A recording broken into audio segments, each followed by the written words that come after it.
The Kalamazoo Department of Public Safety is missing one of its own tonight. Officer Eric Zapata worked the night shift in the Edison neighborhood. Tonight, the 10-year veteran of the force is off duty forever.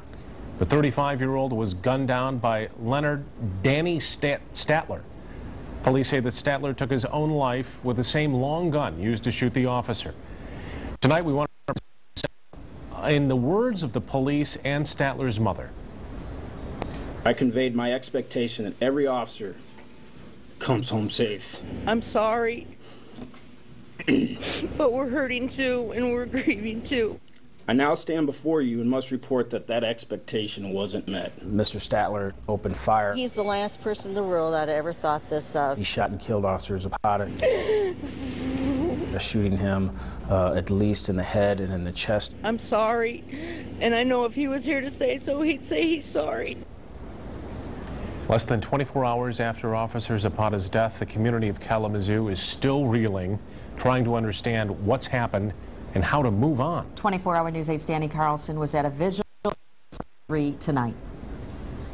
We're outside of the Kalamazoo Department of Public Safety Station 2. You can see the black band on the Kalamazoo Public Safety sign in honor of the memory of fallen Officer Eric Zapata. Officer Zapata was killed just a few blocks from here, and that's why members of this Edison community have decided to put candles in their front windows, on their front porches. Just one way this community is honoring the memory of Zapata.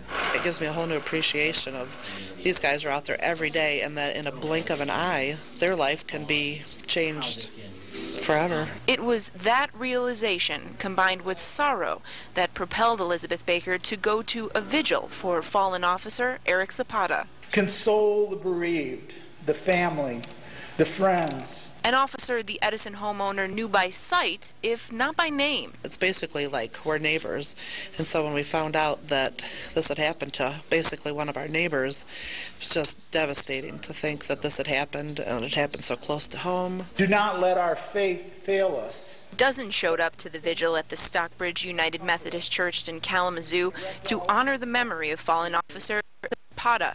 Zapata was killed Monday night, shot by Danny Statler, who eventually turned the gun on himself. Just felt sick to my stomach when I heard about it. I think the fears within the community are just those that, you know, we don't want this to happen. We don't want this to continue to happen. Community members saying this one loss is one too many.